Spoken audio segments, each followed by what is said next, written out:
Unfortunately, the Mayor, Councillor Hannah Al-Muallim, is unable to be here today. He's interstate with his family.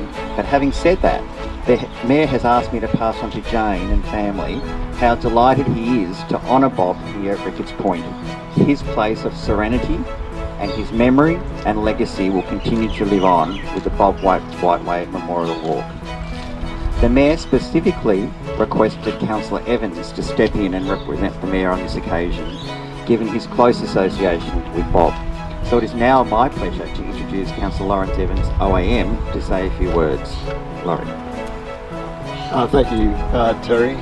Good morning, everyone. Terry may say, unfortunately, the Mayor's away, but I think it's fortunate because I get to come here.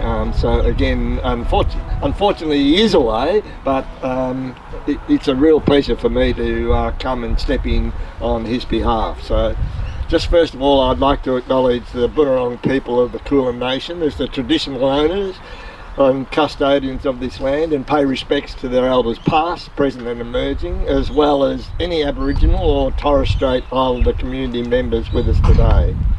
I'd like to also acknowledge the attendance of Jane and family, representatives of Ricketts Point Marine Care, representative from Braska, Lee Craig, council officers are present, so thank you very much, and friends. I see Elizabeth, I didn't see you there, sorry Elizabeth, thank you. Today, the 23rd of January, is a special day on two accounts. Firstly, we are dedicating this wonderful walkway to Bob, and secondly, what a better way to unveil this honour than on Bob's birthday. Now, I remember Bob's birthday because mine's the day after. So Bob had a lifelong passion for the environment and was dedicated to protecting both the coastal and marine environment. He will be especially remembered for his pivotal leadership role in the nomination and proclamation of the Ricketts Point Marine Sanctuary in 2002, so 21 years ago. Bob was a man of great foresight. He was a tireless lobbyist to both Victoria and local governments for over a decade, and he ensured the marine environment was protected for the future generations. Bob's conservation efforts were well recognised locally in Victoria and also nationally, and he was awarded the Victorian Coastal Award for Lifetime Achievement in 2002, the Bayside Citizen of the Year in 2003, and the prestigious Order of Australia Medal in 2013 for his contribution to conservation and also the environment. As we stand here today looking across the marine sanctuary, which is now protected, as a direct result of Bob's passion and also enthusiasm for the environment here and Bayside and beyond. Bob had a unique ability to connect with people, both young and old. He was a great educator and encouraged people to love and care for the environment through his enthusiastic speaking engagements. Bayside Council owes Bob a great gratitude for his foresight and resilience in preserving these precious areas. I hear a number of people also, the younger people or some people a bit older these days, saying what a great educator Bob was, and so you hear that quite often in the community about his willingness and his great way of responding to people, and also encouraging people to love their environment. So this walkway is a small part of the precious and sacred sites of Ricketts Point that spans approximately 400 metres along the coastal promenade. It was a place where Bob would often visit, chatting to students, older adults, and to access the marine sanctuary, where he took great pleasure in diving off the Tea House Reef, a well-known snorkelling site. This naming of the walkway will be a constant reminder and legacy that Bob has listed here at Ricketts Point. It's now my great pleasure to ask Bob's daughter, Jane Mack, to officially unveil the Bob White Memorial Walkway.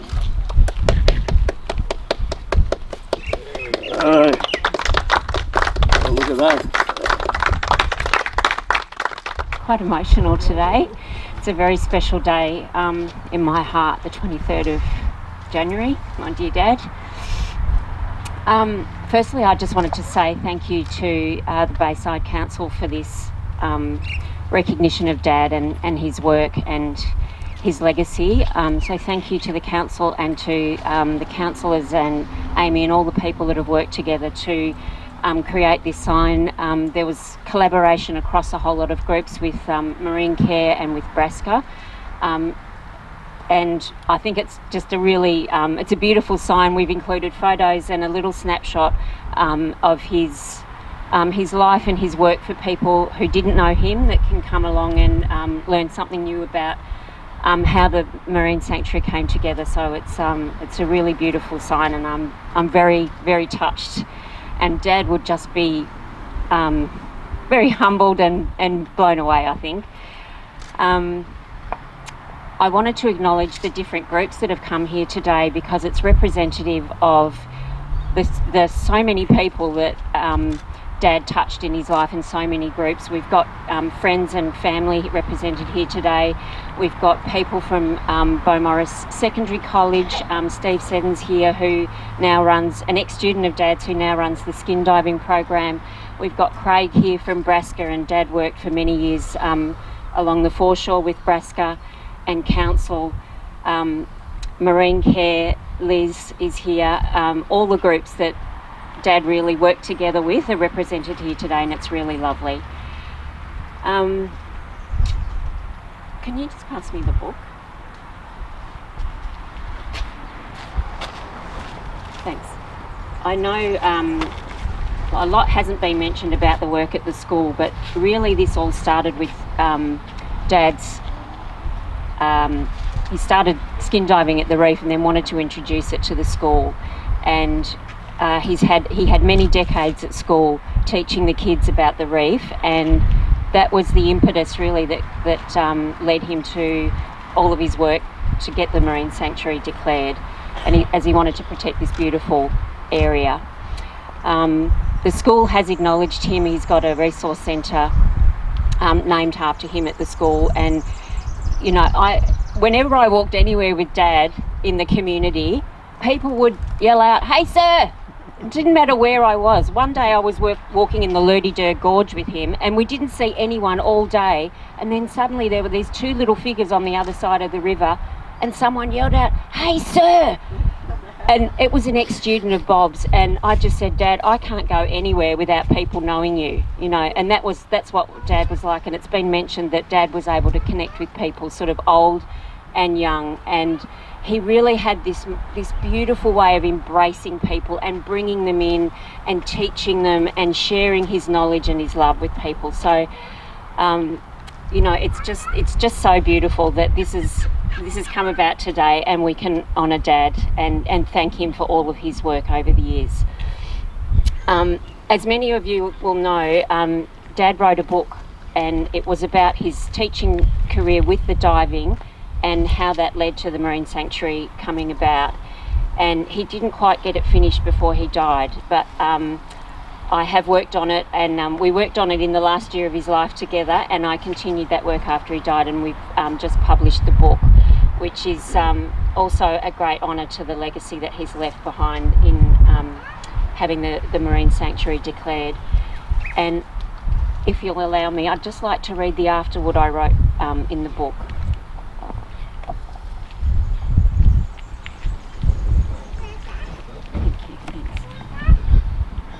Two of Dad's greatest lifelong passions were his treasured coastal and marine environment and his beloved students. Through years of work, he came to know and understand them intimately, and he dedicated his life work to them both. Once retired, he set about recording his endeavours to nurture his students and his crusade to protect his local environment. Over the years, I've had the great pleasure of anticipating his completion of each chapter and working through the editing process with him. What I know of Dad and what I see reflected in his stories is his unique ability to see the abundance of potential in everything and everyone. It is almost impossible to resist his enthusiasm, wonderment, and genuine care. This is why, I believe, he connected with and inspired so many. He was engaging and inclusive in everything he set his mind to, and he was an extraordinary educator and a friend to so many. Moreover, it is his commitment, perseverance and resilience that really shines through this book. The underwater wonderland that he came to love and cherish is now not only protected but is flourishing. This is his legacy and a gift to all who come after him. What a thrill it was in 2013 when Dad received an OAM in recognition of his services to conservation and the environment, an honour he shared with two of his fellow compatriots at Marine Care Ricketts Point, Ray Lewis, who's here today with us, and Mike Letch. It was a privilege and a joy to have Dad live with me in the last year of his life, when together we set about with renewed energy to finalise this book. During that year, Dad's passion for his students and his environment never waned. He continued to connect with people when COVID-19 restrictions permitted, and he remained abreast of the current environmental issues and was committed to his fellow environmentalists at Marine Care Ricketts Point. It was a highlight for him being able to celebrate the winter solstice in June 2021 at Ricketts Point together with his friends from Marine Care, one last time. He continued to visit Ricketts Point Marine Sanctuary regularly, if not daily. He delighted in ambling along his favourite little walks through the foreshore flora, down to the intertidal zone at Ricketts. Right to the end, Dad's love and care for his environment was ever in abundance. He would stop at a plant and delight in the formation of a tiny new leaf, peer into a rock pool and be enchanted by the markings in the sand of a periwinkle's trek across the pool, and marvel at the majesty of a pelican gliding in and landing in the water. Dad was a beautiful, gentle soul who loved Mother Nature and his fellow man. Through a lifetime of nurturing his local environs and its inhabitants, he has certainly left this world a better place.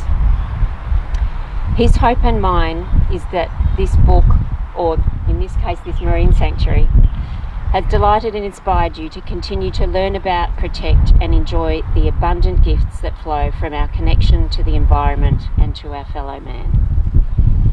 Thanks again, everybody. What beautiful words, Jane.